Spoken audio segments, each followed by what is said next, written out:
రాష్ట్ర ప్రభుత్వం ప్రతిష్టాత్మకంగా కులగణన చేపట్టిన తరుణంలో పూర్తి స్థాయిలో పటిష్టంగా బీసీ గణన చేసేందుకు బీసీ కమిషన్ పనిచేస్తుందని BC commission chairman Gopisetty Niranjan పేర్కొన్నారు.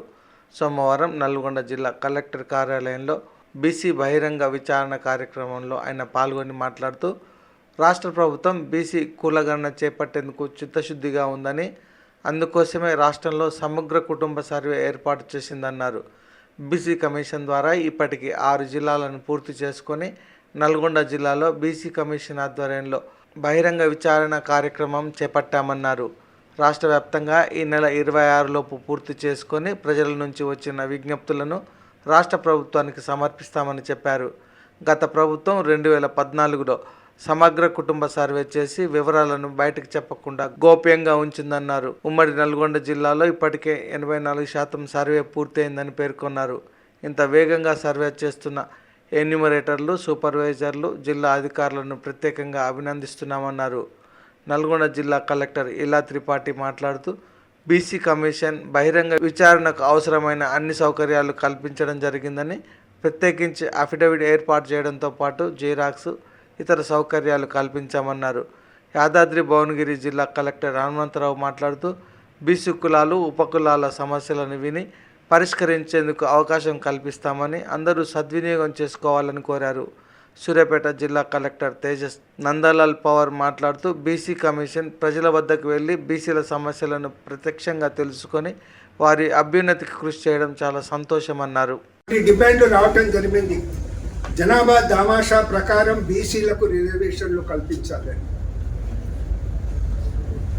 బీసీ కులాల పరిరక్షణకు ప్రత్యేక అట్రాసిటీ చట్టం తేవాలనే సూచన రావటం జరిగింది.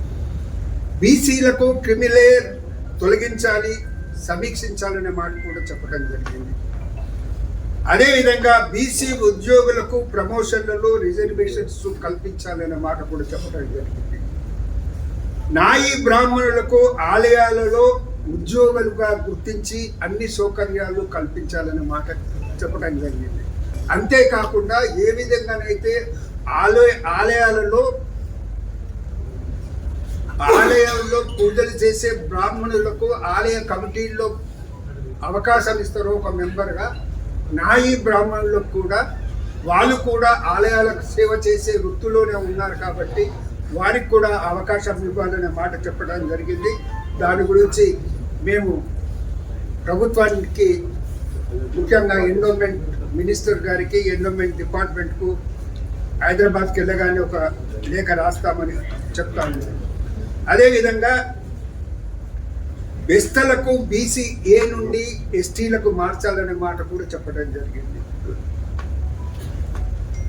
కుమ్మరి కులస్తులు చెరువు మట్టిని ఉచితంగా వారికి ఇచ్చే విధంగా ఆల్రెడీ ఒక యాక్ట్ ఉన్నది, ఒక జీవో ఉన్నది.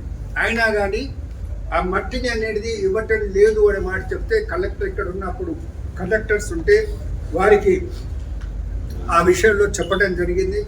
వారు పరిశీలించి ఆ జీవో విషయం పరిశీలించి తగు చర్యలు తీసుకుంటామనే మాట చెప్పడం జరిగింది. కొన్ని కులాల వారు గ్రూప్ చేంజ్ గురించి మాట్లాడేవారు.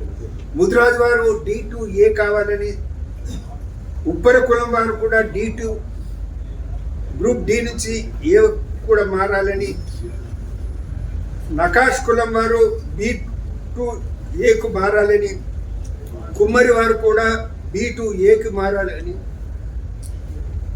భట్రాజ్ వారు D2Aకు మారాలని ఇట్లా రిప్రజెంటేషన్స్ రావడం జరిగింది. రజకులను దేశంలోని మిగతా 18 రాష్ట్రాల్లో ఎస్సీలుగా గుర్తించడం జరిగింది. మన రాష్ట్రంలో మాత్రం వాళ్ళను బీసీలుగా విజ్ఞప్తి చేస్తూ ఉన్నారు. మీరు ఎటువంటి అపనమ్మకాలు పెట్టుకోకండి. మనంలే బ్యాంక్ వెళ్ళి అకౌంట్ తెరవాలంటే మనం మన ఆధార్ కార్డు ఇస్తున్నాం. ఏదైనా ఇల్లు కొనాలన్నా రిజిస్ట్రేషన్కు ఆధార్ కార్డు ఇస్తున్నాం. ప్రతిదానికి ఆధార్ కార్డు అనేది వెనుక ముందు ఆడకుండా ఇస్తూనే ఉన్నాం. ఈ పర్పస్కు అనేది ఈ సర్వేలో భాగంగా ఇస్తే పొరపాటు అనేది ఏమీ లేదన్నమాట మనం చెప్తాం. ఇంకొక విషయం ప్రజలందరూ గమనించాలి. మనకు ఎంత ఆస్తుంది, ఎన్ని ఇండ్లున్నది, ఏమున్నదనే సంగతి ప్రభుత్వం ఈ సర్వే ద్వారా తెలుసుకోవాల్సినటువంటి అవసరం లేదు. రిజిస్ట్రేషన్ అసలు ప్రభుత్వానికి తెలుసుకోవాలని అనుకుంటే, కానీ రిజిస్ట్రేషన్ ఆఫీస్ ద్వారా అన్నీ తెలుస్తాయి, అన్ని విషయాలు తెలుస్తాయి. కానీ ఇప్పుడు ఏబిసిడి వర్గాలు అనేది బీసీ కులాల్లో ఉన్నాయి. ఏ కులాన్ని ఏ వర్గాల్లో ఏ కేటగిరీలో చేర్చాలంటే కొన్ని పారామీటర్స్ ఉన్నాయి.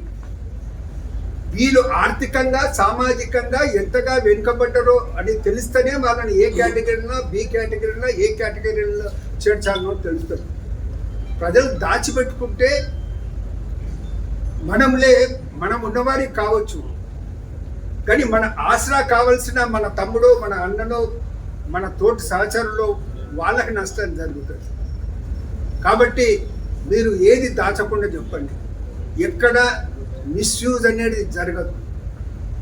ఎవరైనా ఏదైనా మిమ్మల్ని మభ్యపెట్టే ప్రయత్నం చేస్తే, అందుకు మనంలే లొంగిగిట్ట ఏమైనా చేస్తే అది సమాజానికి ద్రోహం చేసిన వారు ఉంటాం. రాజకీయ పార్టీల వారికి కూడా అందరికీ నేను బీసీ కమిషన్ తరపు నుంచి మనవి చేస్తూ ఉన్నాను. ఇటువంటి విషయం ఇది మానవీయత కోణంలో జరుగుతున్నటువంటి కార్యక్రమం. మానవీయత కోణంలో జరుగుతున్న కార్యక్రమాన్ని మనం రాజకీయం చేయకూడదు. ప్రతినిధులుగా మీరు మీ హక్కును కోల్పోయిన వారైతారు నైతికంగా. ఆ విషయాన్ని రాజకీయ నాయకులు కానీ రాజకీయ పార్టీలు కానీ గుర్తించి ప్రవర్తించాలనే మాట మనవి చేస్తూ నేను ప్రజలందరికీ మరొకసారి మనవి చేస్తూ ఉన్నాను. మళ్ళీ భవిష్యత్తులో ఎప్పుడు జరుగుతుందో తెలియదు ఇటువంటి కార్యక్రమం. ఇప్పుడు మంచి అవకాశం వచ్చింది. సమాజంలో ఎవరు ఎంత ఎవరికి ఏ అవకాశం కలిగించాలి, ఆ అవకాశాన్ని కలిగించే విధంగా కొందరు అంటున్నారు ఏది రిజర్వేషన్ పెరుగుతావా అనే మాట. తప్పకుండా పెరుగుతాయి.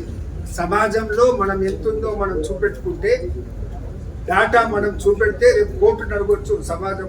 మేము సర్వే చేశాము, ప్రామాణికంగా చేశాము, అందుకే ఓటర్స్ లిస్ట్ ప్రకారంగా సర్వే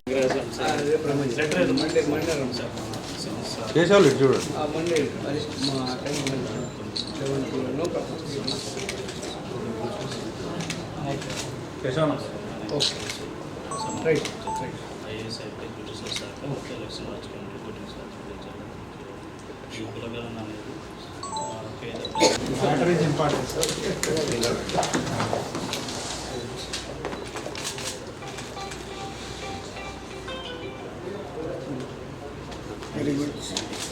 ఏం చెప్తుందో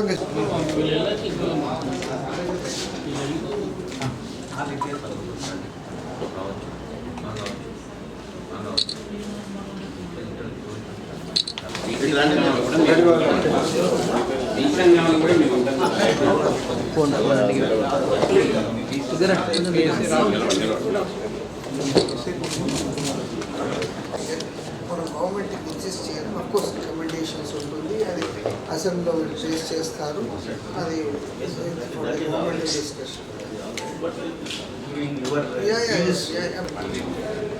స్వర్ణకారులకి ఏంటంటే కనీసం చేసుకొని బయట షాపులలో బంగారం పని చాలా ఇబ్బంది. కార్పొరేషన్ చేయలేదు, మాకు చేయలేదు. మేము నల్గొండ జిల్లాలో 300 సొసైటీ తీసుకున్నాం. ఒక్కొక్క సొసైటీ కనీసం 5,000 దాని ఖర్చు అయినామే లోన్ మాత్రం. కొన్ని మొన్న చూస్తున్న రోడ్డు మీద పేపర్లన్నీ పడ్డట్టు సబ్మిట్ చేస్తాం. కొన్నిట్లో ముఖ్యంగా ఆర్థిక సమస్యలు దీంట్లో ఉన్నాయి కాబట్టి సంక్షేమ పథకాలు పోతాయి అనే ఉద్దేశంతో దీన్ని రాకుండా అడ్డుకునేటువంటి పరిస్థితి కూడా. కొంతమంది ఎన్యూమరేటర్స్ కూడా ఈ కులం పేరుని రాయకుండా ఆపి మరి చేస్తున్న పరిస్థితి కూడా మాకు ఇన్ఫర్మేషన్ ప్రభుత్వానికి విన్నవించడం జరిగింది. మా కులాన్ని కూడా అవహేళనగా చేసి చులకనగా మాట్లాడుతూ ఉన్నారు. కాబట్టి మాకు మా రజకులకి ఒక రక్షణ చట్టం అనేది కల్పించాలని చెప్పేసి మేము కోరుతా ఉన్నాం సార్. అట్లాగే అదేవిధంగా ఇది స్థానికత ఎలక్షన్స్ దాని గురించి బీసీ రిజర్వేషన్ సంబంధించిన విషయం. వేరే ఇతర అంశాలకు మనకు కన్సర్న్ లేదు కాబట్టి ముందు అది చెప్పండి. ఎందుకంటే ఇప్పుడు ఎలక్షన్స్ ఇప్పుడు ఉన్నది కాబట్టి దాని మీద ఈ కమిషన్ను ఎక్సైజ్ చేసి గవర్నమెంట్ నివేదించాలి. అది మనకు అది పద్ధతి. మిగతా దాని అంశాలకు సంబంధించి నెక్స్ట్ బీసీ కమిషన్ వస్తుంది. నెక్స్ట్ వారం వచ్చినప్పుడు అవి వారికి వాళ్ళకి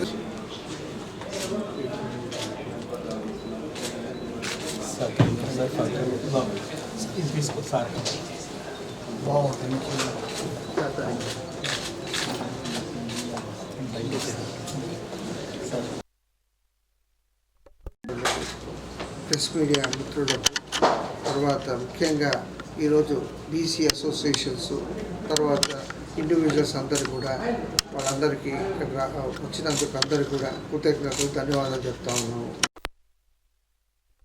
కమిషన్ ఒక 2 వారాల కింద కాన్స్టిట్యూట్ చేయబడ్డది. హైకోర్టు పిటిషన్ ఫైల్ చేసినందుకు వాళ్ళు ఏంటంటే ముందు దీనికంటే ముందు పీసీ కమిషన్కే డెడికేటెడ్ కమిషన్ అది బాధ్యతలు ఒప్పచెప్తే హైకోర్టు అది కాదు డెడికేటెడ్ కమిషనర్ సపరేట్ కాన్స్టిట్యూట్ చేయాలని చెప్పి ఆ డైరెక్షన్స్ వల్ల ఇది స్థాపించబడ్డది. డెడికేటెడ్ కమిషన్ యొక్క ముఖ్య ఉద్దేశం ఏంటంటే మీకు తెలుసు, ఇప్పుడు గత ఈ స్థానిక ఎలక్షన్స్ ఈ జిల్లా పరిషత్తు, గ్రామ పంచాయతీ, మండల పరిషత్తు, తర్వాత local bodies, urban local bodies, ఈ మున్సిపాలిటీ, మున్సిపల్ కార్పొరేషన్స్ సంబంధించిన దాని గురించి బీసీ రిజర్వేషన్స్ ఎంత ఉండాలి అనేది, తర్వాత ఏ వార్డు, ఏ గ్రామ పంచాయతీలు, ఏ జిల్లా పరిషత్తు బీసీ రిజర్వేషన్స్ ఉండాలని చెప్పి అది నిర్ణయించడానికి గురించి ఈ కమిషన్ స్థాపించబడ్డది. అయితే ఈ దాని గురించి జిల్లాల లోపల ఈ వివిధ సంస్థల ద్వారా, వివిధ ఆర్గనైజేషన్స్ ద్వారా బీసీ వాళ్ళ ఆలోచనలు, వాళ్ళ సలహాలు సేకరించడానికి ఈ టూర్ చేస్తూ ఉన్నాం. హైదరాబాదు ఆర్ఆర్ డిస్ట్రిక్ట్ అయిపోయింది. ఇవాళ నల్గొండలో అత్యధికంగా చాలామంది వచ్చి వాళ్ళు రిప్రజెంటేషన్ ఇచ్చారు. చాలా సంతోషము. ఎన్నో ఇంపార్టెంట్ పాయింట్స్ వాళ్ళు కమిషన్ దృష్టికి తీసుకొచ్చినారు. రేపు మళ్ళీ ఖమ్మము, తర్వాత మహబూబ్ నగర్, ఎల్లుండి ఆ విధంగా జిల్లాలు టూర్ చేస్తూ ఉన్నాము. ఇవన్నీ ఇన్ఫర్మేషన్ వచ్చిన తర్వాత ఈ రిపోర్ట్ అనేది గవర్నమెంట్కు సబ్మిట్ చేయవలసి వస్తుంది. దీని మీద ఏమైనా అడిగితే ఎక్కువగా ఎలాంటి పాపులేషన్ ఏదైతే ఉందో దాని ప్రకారంగా పర్సంటేజ్ రిజర్వేషన్స్ ఉండాలనేది అదొక ముఖ్యమైన పాయింట్ వాళ్ళు. తర్వాత బీసీలో కూడా ఏబిసిడిఈ కేటగిరీ ఉన్నది. ఆ కేటగిరీ పరంగా కూడా విభజిస్తే బాగుంటుందని ఆ విధంగా సూచనలు ఇచ్చినారు. దాని కూడా ఇప్పుడు కొంతమంది అసలు ఇప్పటి వరకు కూడా స్థానిక ఎలక్షన్స్లో కూడా కవర్ కాలేదు. అలాంటి వర్గాలకు కూడా రిజర్వేషన్స్ ఉంటే బాగుంటుంది. మోస్ట్ బ్యాక్వర్డ్ క్లాసెస్ కూడా వాళ్ళకు కూడా ఇవ్వాలని చెప్పి వాళ్ళు ఆ విధంగా ఇండికేట్ చేసినారు. ఇప్పుడు ఎస్సీ ఎస్టీది మాత్రము కాన్స్టిట్యూషన్ పరంగా వాళ్ళ పర్సంటేజ్ ఆఫ్ పాపులేషన్ ఏముందో ఆ పర్సంటేజ్ ఇవ్వాలని చెప్పి కాన్స్టిట్యూషన్ ఉంది. వాళ్ళకి అది చట్టంలో ఉంది కాబట్టి యాజ్ ఎ రైట్ వాళ్ళకి ఇవ్వాల్సి వస్తుంది. ఇక సుప్రీంకోర్టు ఏమన్నదంటే